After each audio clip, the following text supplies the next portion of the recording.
Welcome to a new episode of The Harsher Reality. And I'm absolutely thrilled to have with me veteran anthropologist and linguist, Professor Daniel Everett, who, amongst his amazing research, spent a long time, several years, with the Amazonian Pirahã tribe. Professor Everett is also the author of four wonderful books. I first discovered his work through his account of his kind of life with the Amazonian tribe. To the book "Don't Sleep, There Are Snakes," and then more recently, I became absolutely fascinated with his more recent book, "Dark Matter of the Mind," and hopefully we'll have some time to get into those a little bit more. Thank you so much, Dan, for taking the time and being here today. Yeah, thank you for inviting me. Happy to be here. So, how many years did you actually spend with the Peter Hounds in the end? Because I remember reading, is it 7 years over a period of 3 decades? Yeah, it's actually closer to 8 years as I add it all up that I've lived with the Pirahã and over a period of 30 years. But also during that 30 years, I worked with more than a dozen other Amazonian groups and did field research. But I didn't spend nearly as much time with any of the other groups as I did with the Pirahã. Okay, okay. And to this day, do you still sort of find yourself in that part of the world and visiting, or has that now come to a complete stop from your perspective? Well, I worked with the Pirahãs from 1977 to 2009. Okay, And right now, my research interests have moved more into philosophy, the philosophy of science, philosophy, and anthropology. And so um, I am not really making any more field trips these days.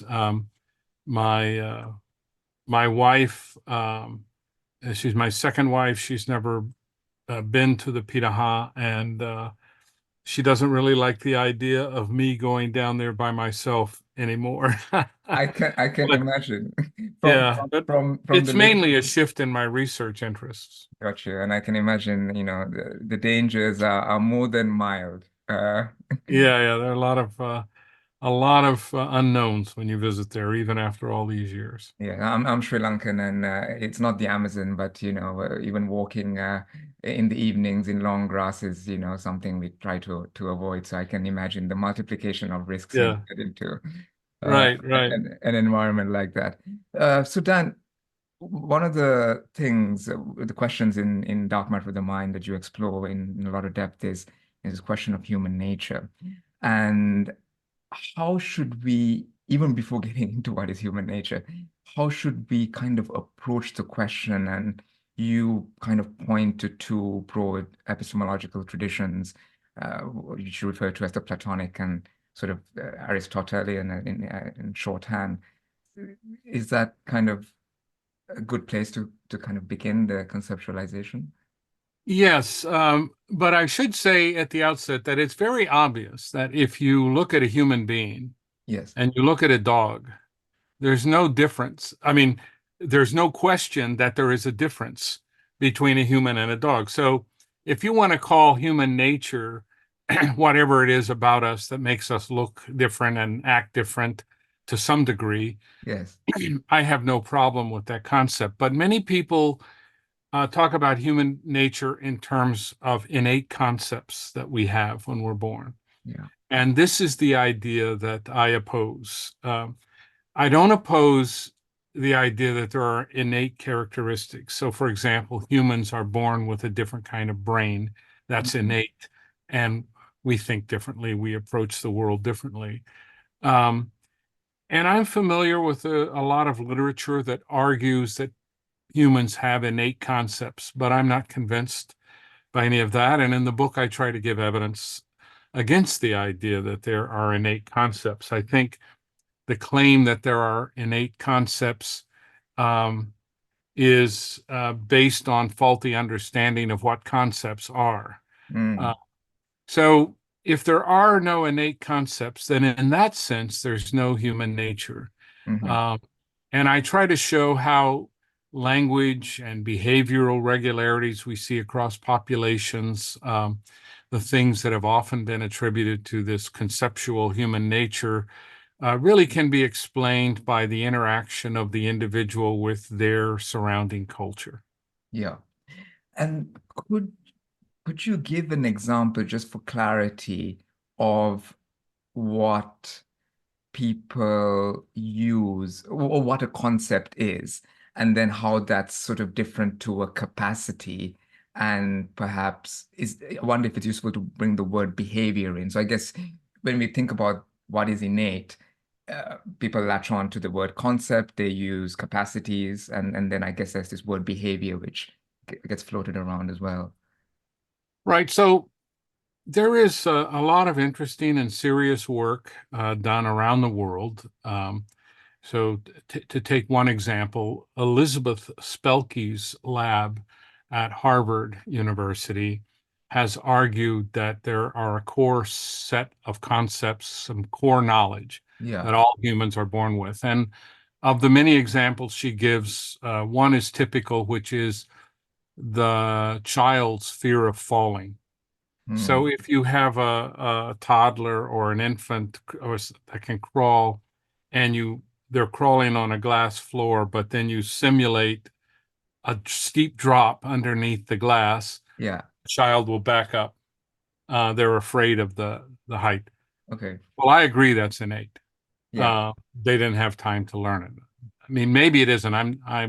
But I think it's reasonable to assume. There's a high probability. We can't go back to the Yeah, beginning. We can't go back to the beginning of humankind, but right, if we had to speculate, it's more likely, is what you're saying. right. But that does not mean, as Spelke claims, that they have a concept of falling.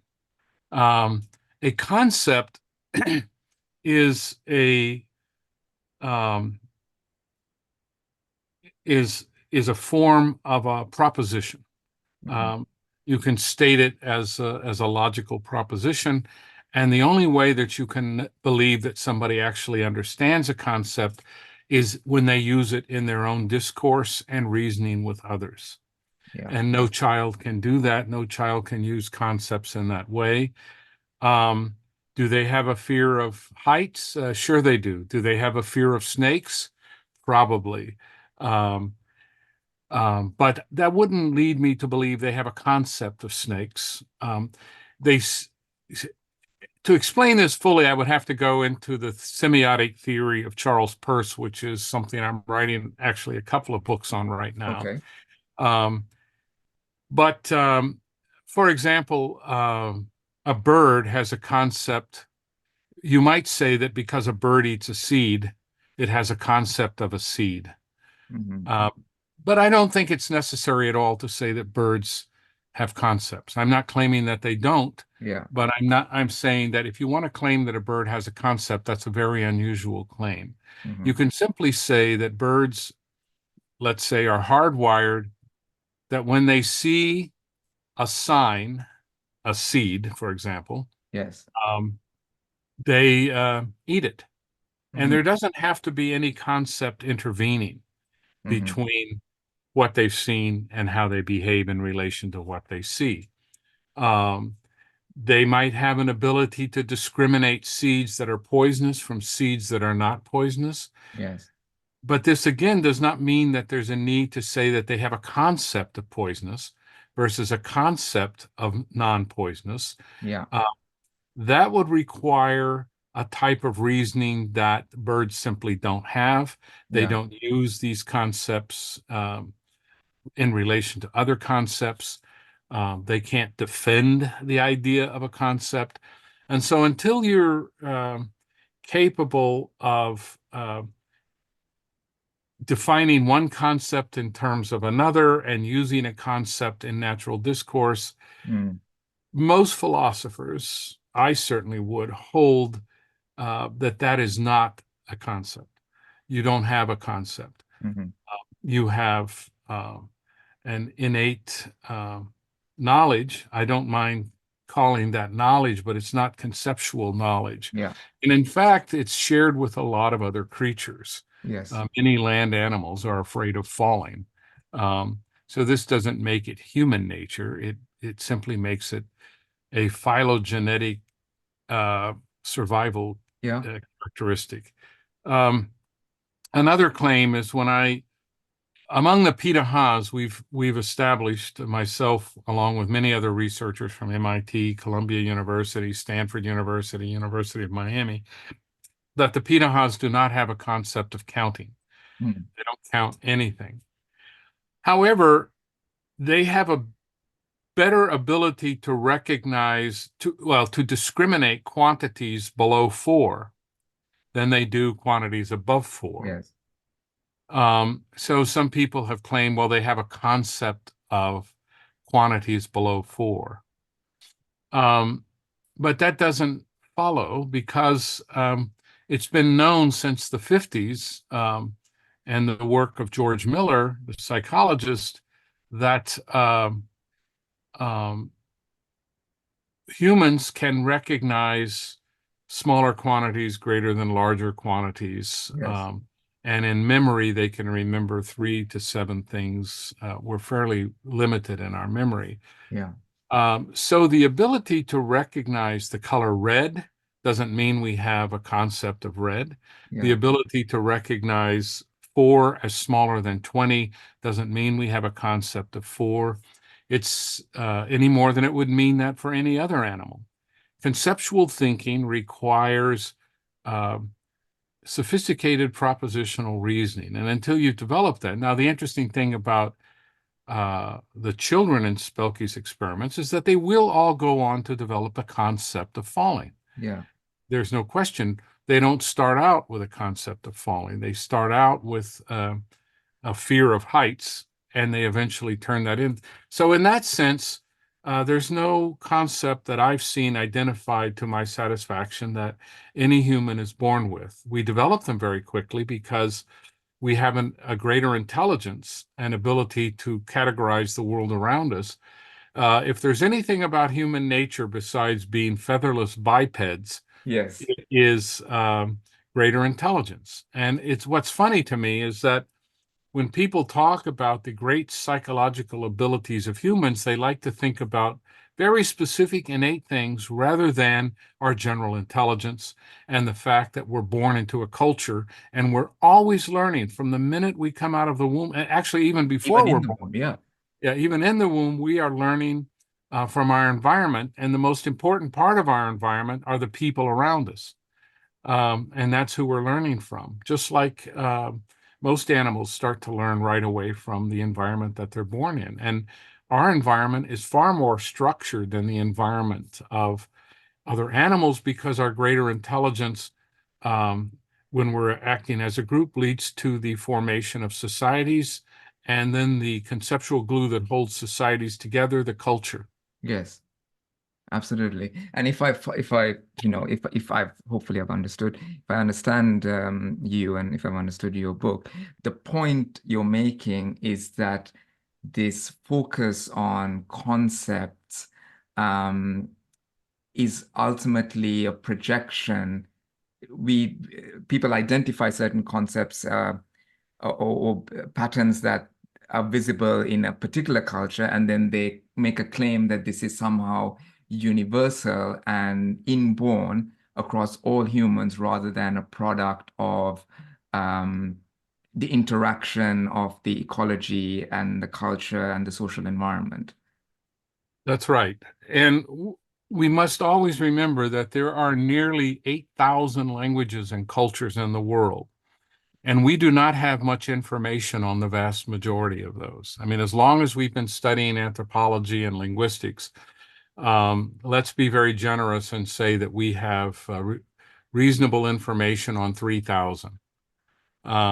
That's a far cry from 8,000. And in my own experience and in my own fieldwork, each new group has new lessons for humans. Each new group teaches us something else about ourselves and about the extent of the variation among humans. What interests me as a curiosity, not scientifically, is Yeah. that so many scientists focus on what they think humans have in common, rather than what to me is much more interesting, which is what makes humans so different from one another. Yeah. I'm far more interested in differences than I am in similarities. And I think that many of the similarities are are judgments that came too soon based on superficial understanding that overlooked the variation. Yes. Um, so, for example, let's say that two cultures have the color brown. Mm. Um, that doesn't mean that they use them in the same ways.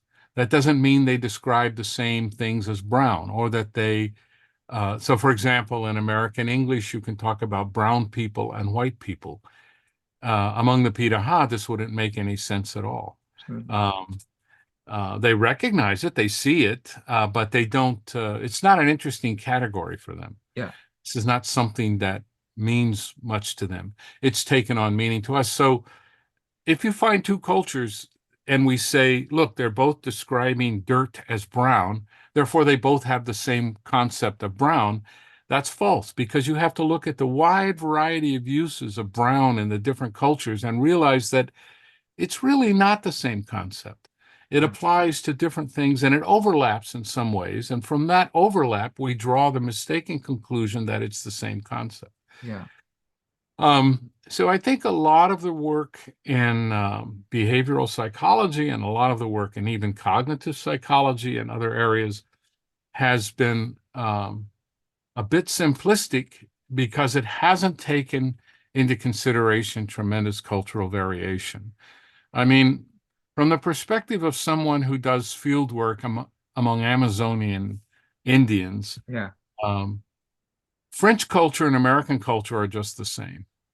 I mean, the French may not like to be said that, but the differences are relatively slight Yeah. compared to the differences between both of those peoples and the Pirahã, Yeah. or a group in Irian Jaya, or even a small village in Sri Lanka. Yeah. These are just very, very different cultures and very different ways of getting meaning out of the world, which to me is the primary function of culture, is to impose meaning on the world and extract meaning from the world.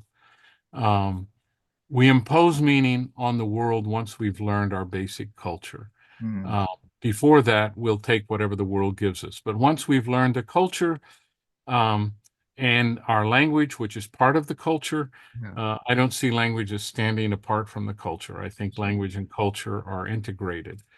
Um, so I don't think that a lot of the psychological research or philosophical statements, even some anthropological statements, are based on a sufficient understanding of the variability of the human species. Yeah. It's more a projection of a desire or a belief, which I guess, you could call it Platonic or Yeah. whatever you want. You could call it whatever you want, but it's almost a hope or a belief that then gets projected and people try to confirm it rather than going in with an open, as you say, rather than trying to appreciate the differences. And so yeah, it's very Well, as interesting. I point out in the book, the ultimate philosopher behind this desire to see similarity and native concepts, innate concepts, is Plato.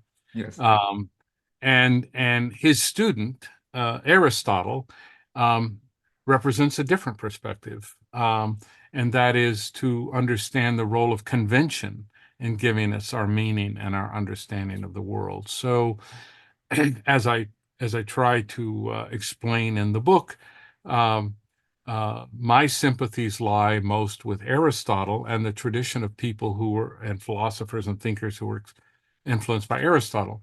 Now, having said that, everybody was influenced by Plato, Yes. including Aristotle, who is student. Um, so Plato is always there as one of the great intellectual forces of human history, of Western human history, not Yes. of human history. But I still think that overall, Aristotle has developed a better system, and I try to point out that the many traditions. So if we follow the Platonic tradition down to modern linguistics, we find Noam Chomsky, for example. Yes. If we follow Aristotle down, we'll find somebody like Edward Sapir. a great North American linguist. And their approach to the world was very different. If you're an Aristotelian and your view that culture helps to shape meaning, you are probably going to be attracted to field research, as Edward Sapir was, one of the great field researchers of all time. And if you believe that people are basically the same, inheriting the same set of genetic characteristics or heavenly characteristics, as Plato might put it, then maybe you won't do much field research, which is the case of Noam Chomsky, who's never done any field research because he doesn't see it as particularly relevant. Yes, yes. Dan, what is dark matter of the mind? Dark matter of the mind is is basically the acquired habits and concepts and other ways of being that we have inherited from our environment, but may not even be aware of. And usually we're not aware of it. So one example is if you take two Americans in a large city with a narrow sidewalk and ask them to go to the store together, they're going to walk side by side. Yes. And they're going to converse while they walk. And if other people come from the other direction or are walking faster and want to pass them, they have to step off the sidewalk and go around because they're taking up the whole sidewalk, especially if there's three of them. Yeah. But if you do the same exercise with the Pirahã, you'll find that they walk single file, one after another, all the way. So they take up a minimum amount of space. And why do they do that? I never told them to walk single space. Nobody ever told them to walk single file, I mean. And nobody ever told Americans to walk side by side. But in the jungle, where you have very narrow paths, if you have a path at all, it's simply much more efficient to walk single file. And people learn from the beginning to walk single file. This becomes a habit. This becomes a way of organizing your space. And therefore, they don't think about it. Yes. And if a Pirahã were telling me and a friend to walk someplace, they wouldn't say, oh, and walk single file.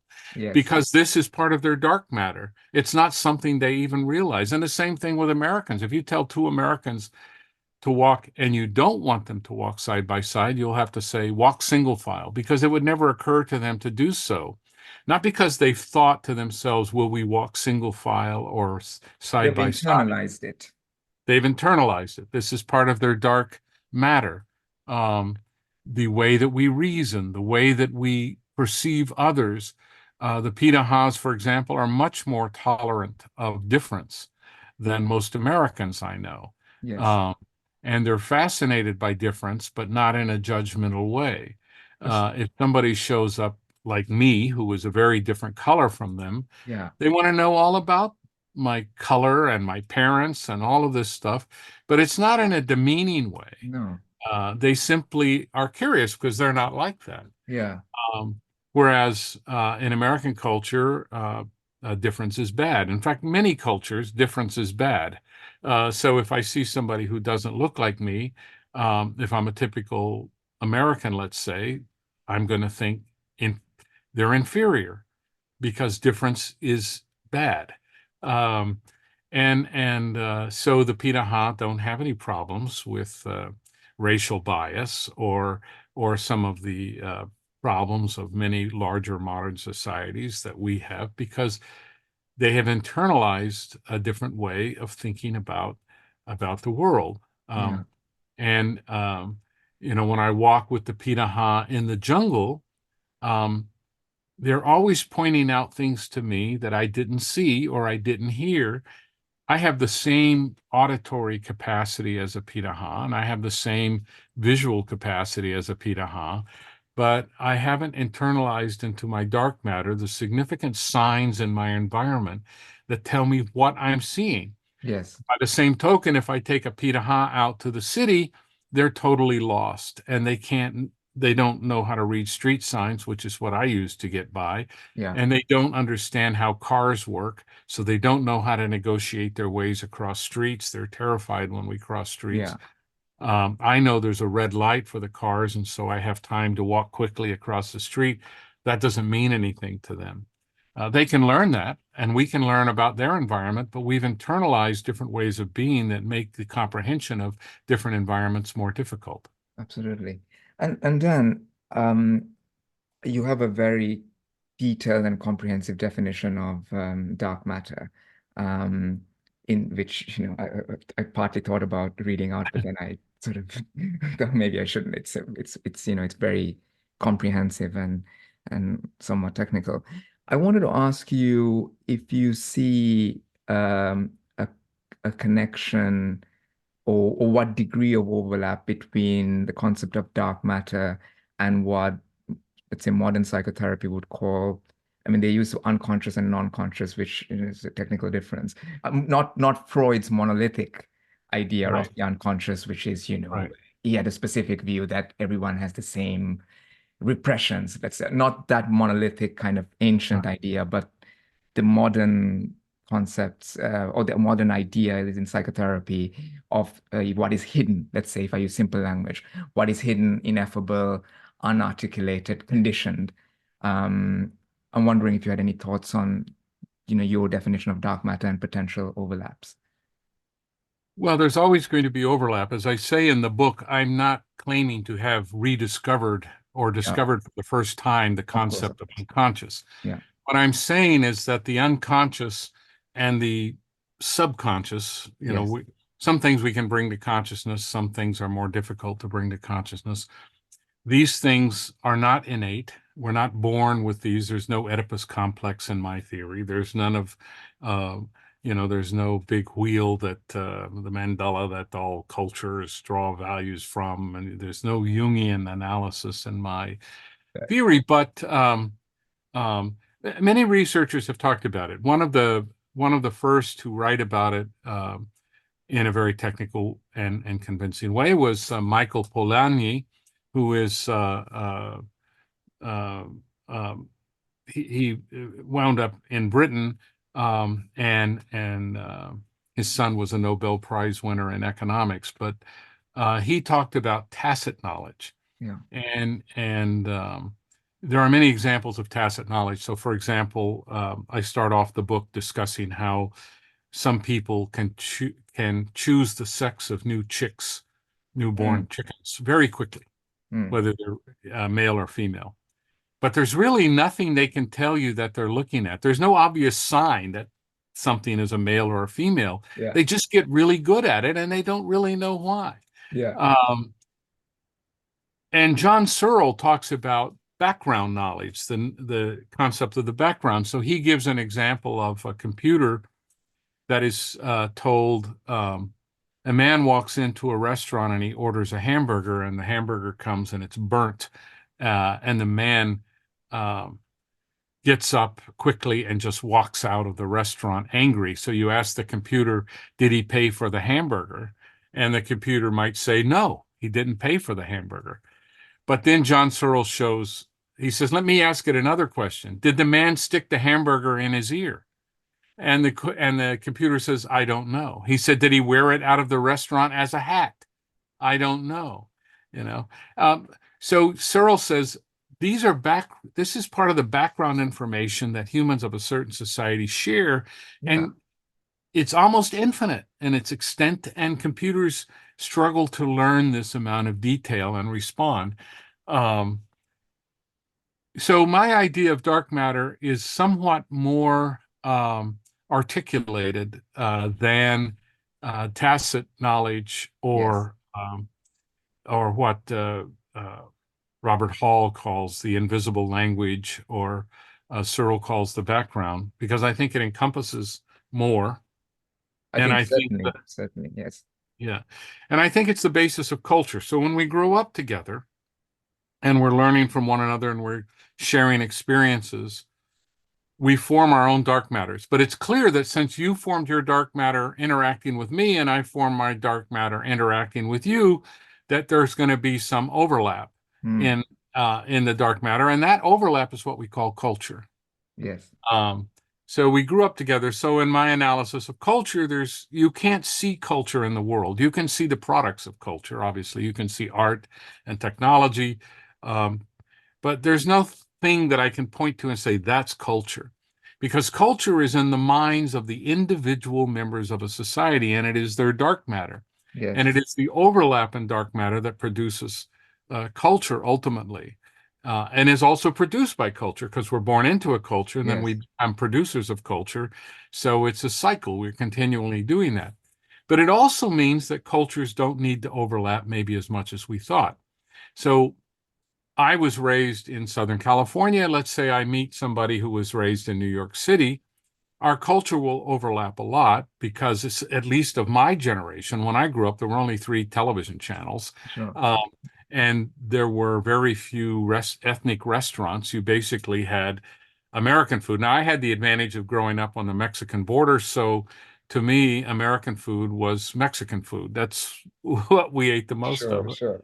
Um, but um, so there's a lot of overlap, but there will be a lot of differences too. So we are of the same culture in one sense, but in another sense, I'm not New York culture. Mm. I'm San Diego culture.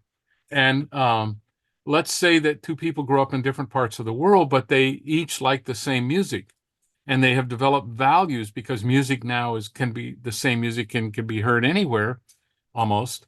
Um, well, that means I saw an interview with several teenagers when I was living in Manchester in the UK, Yeah. and they were from all over the world. And they asked one a Muslim young man, they said, who do you consider to be a member of your culture?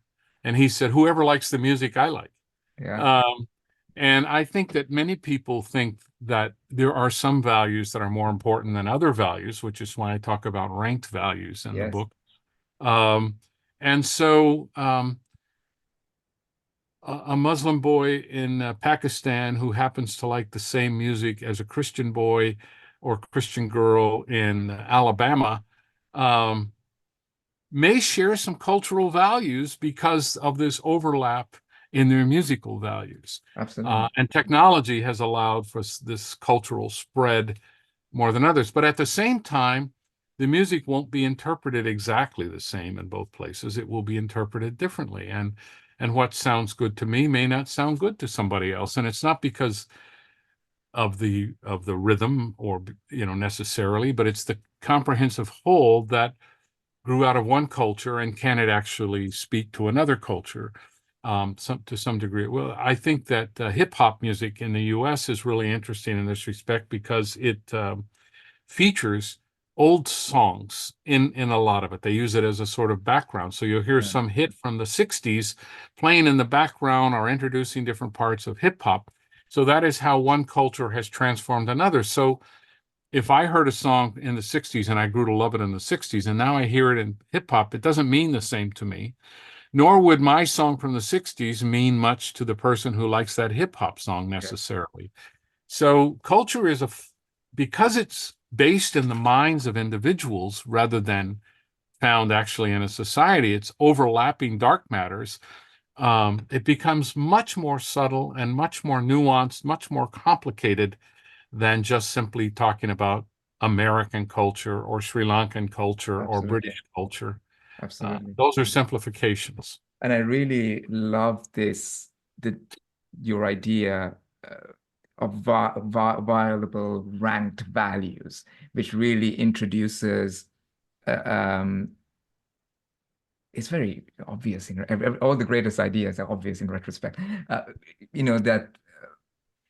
that values in different contexts and in respect of in the individuals in which the values arise in relation to can change and the rankings can change. I think you give the example, was it of a mother who takes a different approach to the child's vocational preferences and their love life, if I remember correctly.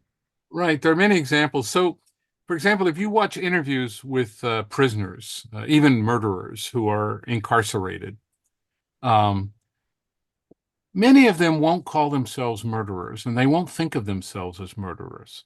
They know that they killed someone, but they believe it was justified.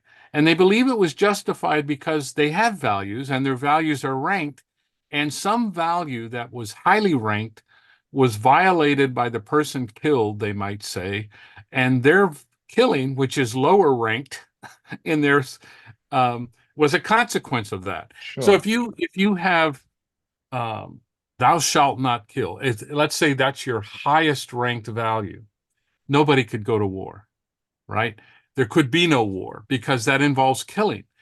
But many Christians and who believe thou shalt not kill have no problem going to war because they see country as more important than the command thou shalt not kill, and defense of their home they see as more important. Well, that's a very violable value. Um, and if you believe in absolute value, so I talk to vegetarians or vegans sometimes. I say that I've had a couple of vegan students want to go with me to the Pirahã, and I said, you realize 70% of their diet is meat, fish, and there's no substitute while you're down there. And if you don't eat like that, you're going to alienate them. They're going to think you're very strange. And they say, well, I'm never going to eat anything, no animal products. And I say, well, then you can't come with me because you have ranked that value above your interaction and learning from the people. And if that's your highest value, that's your business. It's not my business, but I can't take you with me because I don't want that kind of interference Yes. in the field research. Um, and some people say, well, I don't eat pork. Let's say, a Jewish friend doesn't eat pork. Yes. They don't even have to be Orthodox. They're just, they just have the habit of not eating pork. And then they're invited to a friend's house who doesn't know about their pork. So what do you do? Do you eat the pork and violate that value? Or do you not eat the pork and violate the friendship? Yes. Now, it's true that a good host will never expect you to eat anything you don't want to eat. And they will ask you in advance if there's anything you don't like to eat. But certain hosts of a different generation assume that everybody eats everything, and they did not mean to give offense. But if they've made a beautiful pork roast for you, and that's all there is to eat with a few potatoes, and you say, I don't eat that, their feelings will be hurt. They won't necessarily judge you because, after all, it's your right to say you don't Yes. want to eat Yes. But pork. nevertheless. But so I ask, what's more important to you, not eating pork or offending your friends? I'm not saying that it's wrong to have one value over the other, but that illustrates that some values are more important to you than other values. So you say, not eating pork, avoiding pork is more important to me than offending my friends. Well, fine. Then that's your choice. Yeah. Or you could say, offending my friends is something, not offending my friends is something that's more important to me than eating pork. So if I meet with somebody who eats pork, I eat pork. Normally, I don't eat pork. Yeah. Let's say, so, I don't like, I mean, not for religious reasons or anything, but I don't like to eat sugary desserts, for example. Yeah. I Yeah. don't Yeah. like pies and cakes and that kind of thing. I mean, I know that they taste good to some people, but I just don't like that much sugar going into my body. But if I'm at somebody's house and they offer me a piece of pie for dessert, if they have a choice, say, would you like pie or fruit? I'll choose the fruit. But if they say, here's a pie, I baked it Yeah. specially, and I'm going to have a piece. I'll Absolutely. say just a small piece, but I'm not going to say no. Yeah. And it's interesting because we come on to it later about the role of introspection, but it's having the clarity and the ability to have that clarity can be useful just for self-understanding.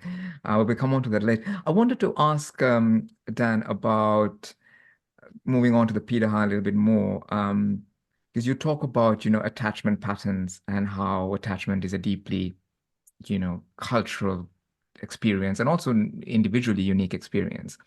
I wanted to ask about your kind of observations of what in modern society is called trauma, and any observations of kind of trauma amongst the Pirahãs. I don't know, maybe PTSD is an example I can throw out, or perhaps even sort of psychological disturbance that might, in an agricultural society, be dealt with an exorcism. So I don't even know if my framing is useful, but hopefully you can understand what I'm kind of trying to ask. I'm talking Yeah, about psychological disturbances and yeah. There are a couple of cases over my long period of time with the Pirahã that I've observed. By and large, you don't see depression. Yeah, Suicide is a bizarre concept to them. I've talked to them about it, but they just don't get that idea at all that people would kill themselves. There are Pirahãs born with neurological disorders, sure. or blind or unable to walk. You find people like that. And they're taken care of very lovingly. All their needs are met. Old people who can no longer hunt or no longer do much work, they're taken care of by the community. There's no retirement plan. Everybody takes care of everybody.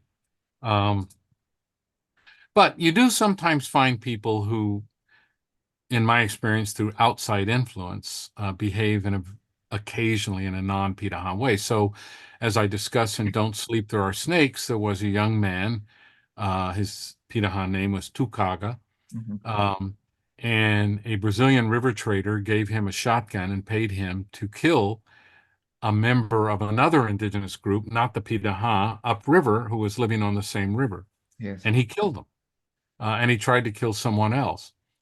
And the Pirahãs were horrified by this action. Yeah. And the consequence for him was that he was ostracized from the community. Yeah. He was no longer allowed to have interaction with people in the community. And you depend on other people so much when you live in that kind of extremely harsh and dangerous environment that he actually died within a few months Yeah. of being ostracized from the community. So it was a death penalty, but nobody killed him. Hmm. They just told him, "We don't want you here," Yeah. and Because you put the but tribe at risk. at risk. Yeah. Yeah, I mean, there could be outsiders come in to take revenge. Yes, So of he's course. put the whole tribe at risk, and he killed somebody that they had friendly relationships with. Yeah. So that is an extreme example. But other than that, um, if somebody's acting, I saw an example where um, one Pirahã picked up a shotgun that he had recently acquired and shot and killed another Pirahã's dog Yeah. because he kept barking. And the other Pirahã came over and was crying and holding his dog and very sad. And I asked, "What will you do?" And I asked somebody else, "Will he do anything to the guy who shot his dog?" And the response was, "No, that guy should not have shot his dog, but he's a Pirahã. He's a brother. We don't do anything to each other." So uh, there was no punishment, there was no ostracization. Um, and that's usually the way differences are handled. They're simply tolerated. They Yeah. tolerate one another. They don't feel that abnormal behavior is a reason to kick this person out of the society unless it threatens the safety and well-being of others. And I only know of one case in 30 years where they felt it was such a threat that they ostracized someone Yeah. from the society. And things like PTSD, maybe it's not even fair that I ask this question because, to observe and classify PTSD is also tricky and complex, but accepting that as that it is tricky. Um,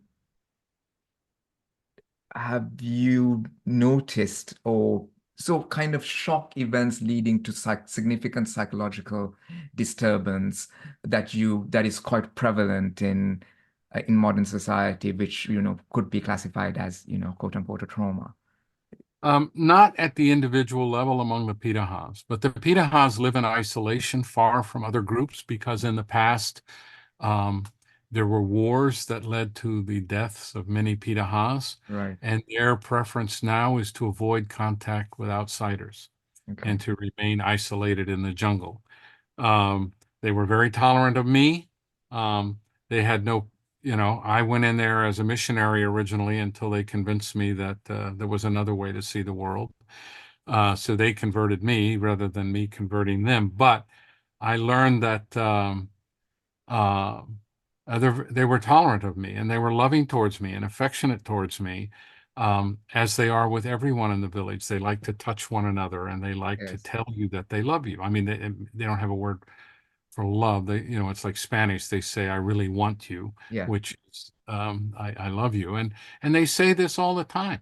And they're just openly affectionate with one another. But if outsiders come in that they don't know, who don't speak the language, and start to act aggressively, um, you'll see that suddenly there are no women and children around, and there are just men, and they're very close to their bows and arrows. Wow. Uh, and most people don't perceive this change happen when they come in.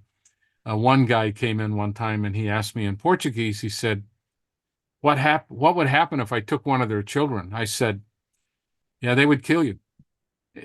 He said, "How would they kill me?" I said, "Pretty easily. They make their living, with a bow and arrow, so they would just Very shoot true. you in the back of the head." Yeah. He said, "Why in the back of the head?" "Because if you knew they were going to shoot you, you might hurt them." Yeah. So they're not going to let you know. This fellow is clearly not cut out for. No, no, he was not an anthropologist. He was a government employee, I think, so, but he was simply reflecting to me his dark matter, which was full of prejudice and bias, Yes. and they are going to defend their family. That's a very high ranked value for them. Harming other people is not a value with them. They don't want to hurt people. Yes. Uh, but they know how to. I mean, they make their living killing. Of They course. kill animals every day to survive. Every man knows how to use a bow and arrow, and they know how to use a machete, and they know how to do all sorts of things. And they look very peaceful, and they are very peaceful. But if they need to take drastic action, they're certainly capable of it. Absolutely. Dan, one of the great experiments you did, which you talk about in the book, is comparing kind of, I don't know what's the right word is, the two-tone image comparison where you Right, got right, Pirahã's to look at 2D versions of two-tone images. So in my mind, I simplify it as, they struggle with 2D, better with 3D, right? And in right, modern society, people like, myself probably struggle to pick out a leopard in a tree right, right. or whatever, right? But I'm probably slightly better at, making sense of 2D, two-tone images, more abstract things. So this led me to think about, well, you know, our conditioning living in large-scale, anonymous, administratively complex societies is such that does it lead to some kind of increased awareness of self out of necessity because we have to fit into these administratively complex, large anonymous structures? And is there a connection between that and introspective capabilities or maybe capability is not the right word, or the tendency to introspect and to see oneself from a meta perspective within a whole. And as I'm talking now, I'm of course thinking, well, people have been introspecting since the time of the Buddha, right? Yeah. But then that's already a large scale, I mean, look, I'm not a historian, but large scale agricultural societies. So hopefully this is making sense to you. So in summary, the question is about what it means to live in a large scale, administratively complex, anonymous society, and whether that has implications for the extent of self-reflection that is needed and required versus a life of a Pirahã, if I'm making any sense here. Well, one of the fundamental differences between a large, administratively complex industrial society and a hunter-gatherer society is that we know very few people of those we interact with every day. Yes. If we walk out on the street, especially if you walk out on the street in London, most people you see, you have no idea who they are.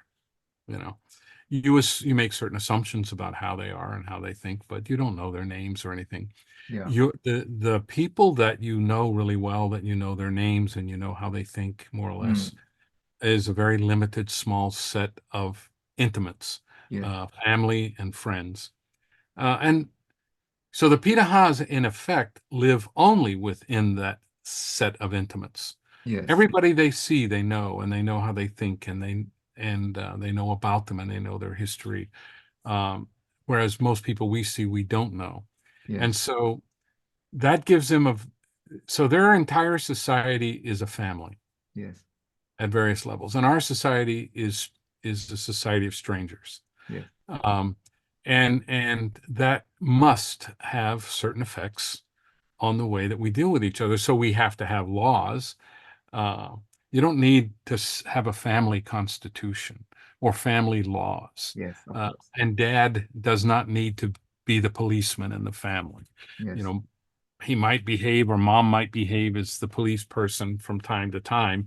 But basically, we're fluid and we understand what others need because we within this society of intimates. Of But course. within a society of strangers, we need more regulations and we need more structure.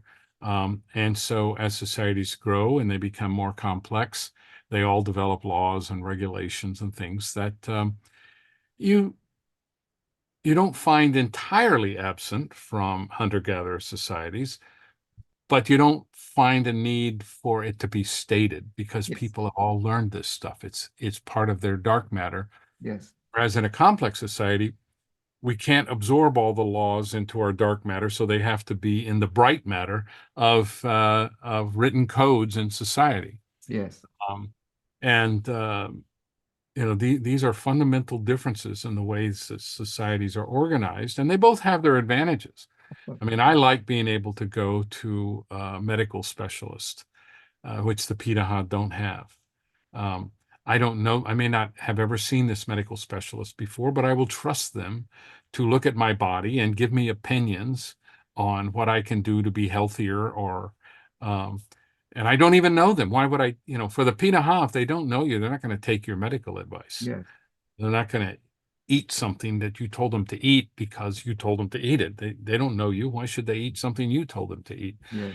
Um, so it leads to very different relationships with others in the world. It's just one of many, many differences between what people call society of intimates versus society of strangers. And when you compare society of intimates and society of strangers, do you think, or do your observations, are there implications for introspective capabilities and self-reflection and reflexive thought? If I mean, those are all, I'm using different words because, they're close. Well, you would have to think of experiments that could tease these things apart and Yeah. do experiments among the Pirahã, Yes. introspection experiments, and see what kinds of differences you get. So what I'm going to say is totally superficial and based on just impressions and not Of course. Understood. serious scientific examination. But if you live in a society of intimates in which you sort of know everything that's going on around you, Yeah. you know your place in society. Yeah. You don't need to really stop and think, am I a good hunter? Or should I be a hunter? Should I have a family? Am I that kind of person? Will I like this woman to be my partner or not? I mean, these things are just given in the day-to-day life, and there's not a lot of need to think about it. That's not to say that no thinking occurs. It's just to say that there's less need to think about it. Whereas in a large society like ours, Yes. there are all kinds of considerations. Let's say I want to marry someone who was raised in a totally different society and comes from a very different ethnic background or racial background. Um, well, we think about that. What are the implications if I do this? Because it's a complexity the Pirahãs never face. We think about it and we have to think about it. Right. We have to think about it regularly, and, if I'm walking down the street and I'm hungry, well, in the Pirahã, if I'm paddling down the river and I'm hungry, I better get out my bow and arrow and shoot a fish. And there's no question what I'm going to eat. I'll eat whatever I can find around me. Well, to some degree, that's what we think of. We're walking down the streets of London and we're hungry.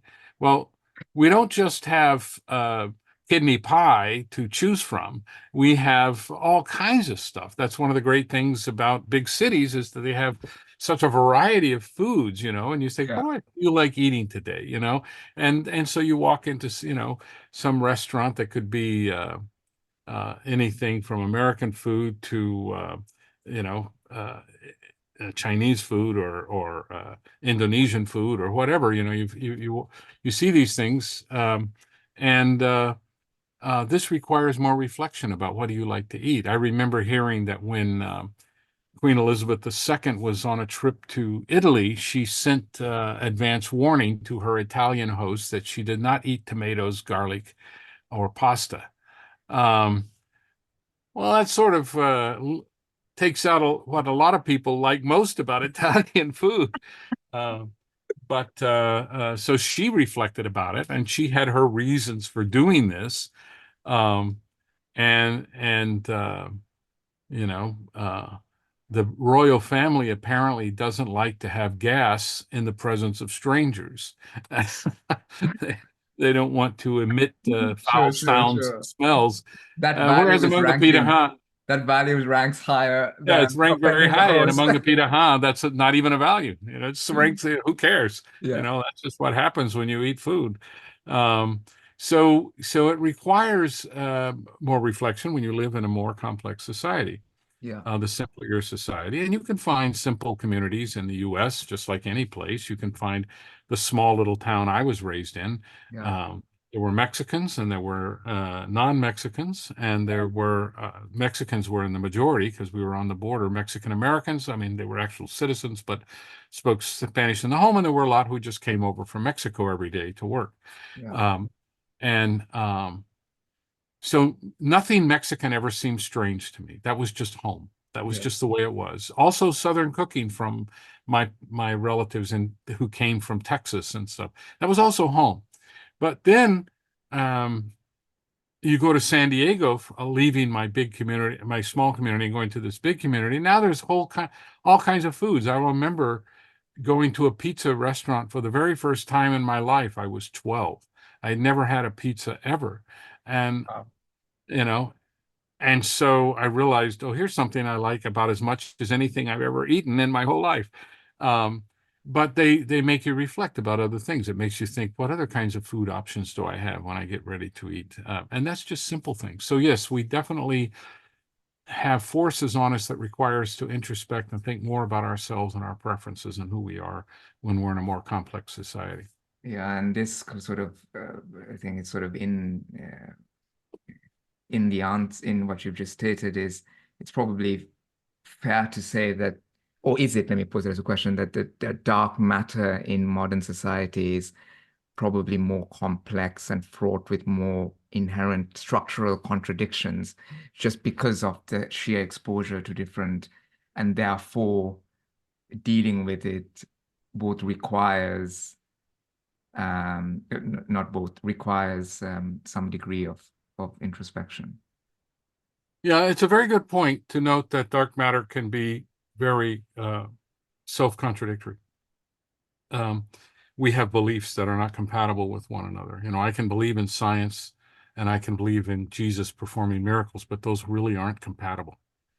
Many people would say they are because we work to make our beliefs compatible when it's pointed out to us that they're not compatible. But Yeah. sometimes people have to change the structure of their dark matter, but that's by the same token that the same fashion that they built it to begin with. New experiences lead to changes. Yes. Um, but it's very important for us to reflect on the fact that we have these values and they don't have to be absolute. Um, and to, you know, so some people say, how can you say, I believe in that killing is wrong, and yet I'll join the army? Um, well, the answer is because killing is a lower ranked value than whatever it is the army does to you. Yes. Um, and you wouldn't find any normal, sane soldier, not even an officer, who would say, I like to kill. Uh, Many of them probably do, but they will also justify it to themselves as there's a greater good, and this killing serves the greater good. Yes. Whereas somebody else might say, let's say a Jain in India might say, killing's always bad. I'll never kill. I Yeah. just won't do that. Um, and that's how pacifism arises. You know, you say killing's always bad. Anywhere, everywhere, killing is bad. I will never kill. Yes. Um, they ought, therefore, to also be vegans unless they make a distinction between human killing and animal killing, which some people do. Um, so, but people are often not confronted with this ranking of their values. And it's not inconsistent to kill and still believe that killing is wrong. That's not inconsistent as long as you realize that they're ranked. And so even murderers confront this. You know, they wouldn't say that killing is the right thing to do. They would simply say that their urge or whatever is making them killing is more important, or my mama made me do it, or my background made me do it, or something like that. Yeah, yeah, absolutely, absolutely. And even in, in prisons, you often hear that there are different categories of different types of offenders are treated uh, within the inmates in different ways. And so certain categories of crime, even amongst themselves, are considered more serious Right. than others. Yeah. So from a Um, biblical perspective, they're all wrong, but from the human cultural perspective, they're ranked. yes, yes. So my final question for you, Dan, is about really the sense of self. And it really struck me when you gave this, example of the Pirahã, and you asked them about how they see themselves in the future, um, and this concept of self. And I think your comment in the book, I'm paraphrasing slightly, is that they said, well, there'll be another Peter Han like me when you were talking about how do you see someone else I guess evolving over time. And this Right. led me to think about I don't know if you're familiar with Jiddu Krishnamurti, sort of, I don't know what to call him, a philosopher, thinker.